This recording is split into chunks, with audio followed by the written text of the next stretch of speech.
Michael Palin enjoyed a different kind of upbringing. My mother's family's from Oxfordshire, Right. and my father's from Norfolk. Right. Clearly, they were sort of from the professional classes. My father was anyway, because he's the son of a doctor, and he'd been quite well educated. He'd been to Cambridge, and my mother she was a daughter of this guy who was the High Sheriff of Oxfordshire at the time, and she'd been sort of presented at court, done all that sort of thing.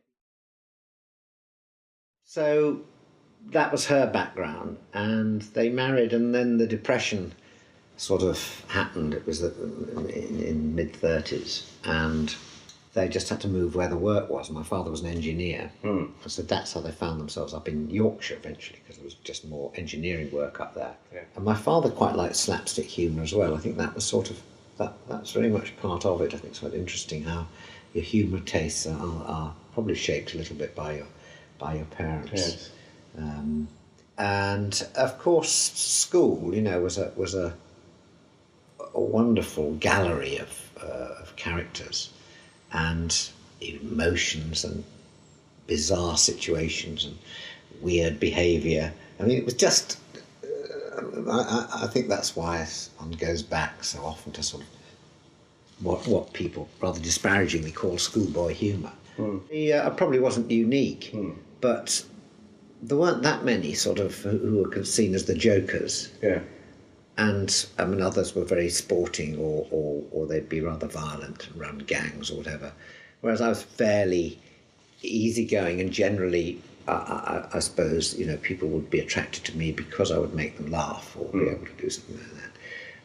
I wasn't ever, I was never a sort of gang leader or even gang member. I went along. I remember some times when you had to go along with people you really disliked, because you might get beaten up if you didn't. So there's a bit of that going on. But I was happiest in the company of other boys with whom I could laugh, and that was my release from this odd, batty world I was part of. And my parents didn't have many books, but they had Shakespeare, and just occasionally in the evening, I loved the language, and I would sort of stride around playing all the roles. It was interesting that, because I didn't understand it, yet it demanded to be spoken and spoken out loud, which was an interesting thing. From Birkdale Prep School, Michael went on to boarding school at Shrewsbury, or as he would say, Shrewsbury. And the first year, I had some really. I was in a study with a man called Geoffrey Fallows, who's not a nice, solid guy. And a man called Sellers, who was, again, about two years ahead of me. And I can remember being in the toilets once and hearing two of them having a pee, talking. And saying, "Hey, you know that new boy, new scummer called Palin? He's a bit mad, isn't he?" And one said, "Yeah, it's quite nice, though."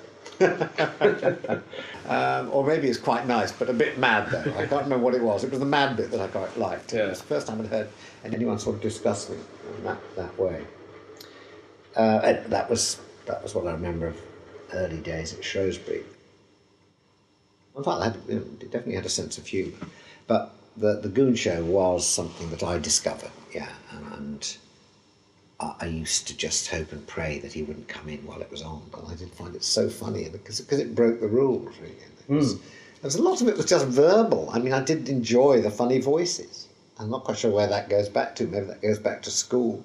But there's always something about funny voices which I've quite liked. I'm not very sort of proud of, but it's something in one's humour, and I think it was just because I always felt that sort of civilised behaviour was kind of generally on a knife edge. I can remember feeling that when at school assemblies and someone would get up there and start talking, and I could just remember thinking, gosh, if a man on a length of wire with a sort of stark naked suddenly swung across the stage, what would happen? What would happen if I ran up there and stuffed a banana in his face, something like that? I remember thinking, God, I could almost do it. I don't know if there's a sort of syndrome for that.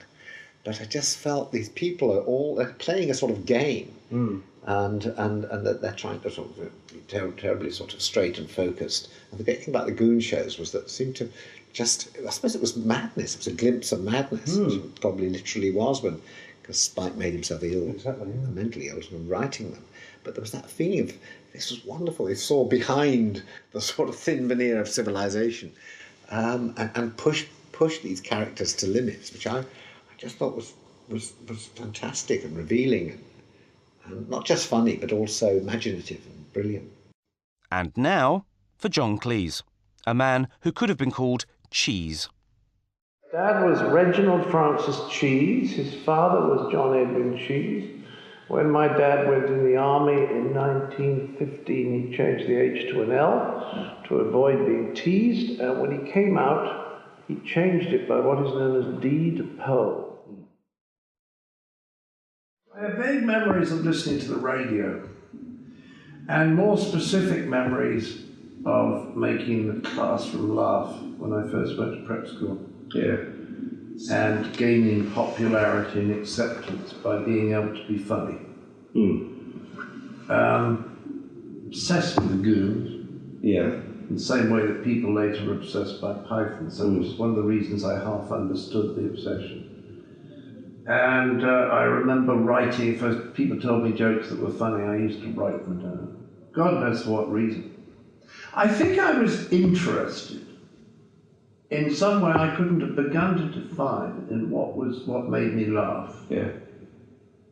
And I think I didn't want to forget it, because when I listened to the Good shows, there'd be so much laughter in the studio, you'd miss jokes. And then there would be a repeat 2 or 3 days later, and I would lie on the bed with a cushion over one ear, listen to the radio there, to try and get the 3 jokes that I had missed. Well, why? I wasn't writing those down. Yeah. And it was as though there was a small but very intense part of me that was tremendously interested. But if anyone had said to me at that time, "Are you thinking of going into the business?" I would not have known what they were talking about. I mean, my fantasy was to play soccer for Bristol City or cricket for Somerset, but the whole idea of show business was not an option. It was like being an astronaut. What I always intensely admired was physical skill. Always have and always did. So I loved the skillful footballers, the Len Shackletons, and I hated the ones who clobbered the skillful ones. Yeah. Of course, because of my extreme height and thinness, I was not very well endowed to take part in anything that was too physically vigorous. One of John Cleese's earliest acting roles was at St Peter's Prep School in his childhood town of Weston-super-Mare. Mr. Dolman, the Reverend Dolman, asked me to do Malvolio. I have no recollection of why I said yes or anything, but I remember doing it and not having any idea what I was doing. No idea at all. And consequently not being spotted as having any particular talent, quite correctly. And again, I think we were absolutely terrible. Because nobody ever talked to us. Nobody ever explained what you're supposed to be doing when you're acting. You know what I mean? It's like so much of life, nobody actually stops to explain what the purpose of it is. But I think the thing about acting, probably one of the reasons I've been successful, and my kind of acting, is that I am almost entirely self-taught. Everyone in America assumes that we were all at drama schools or studying theatre at universities, and of course, not a single one of us ever had a lesson. I'm talking about the Python.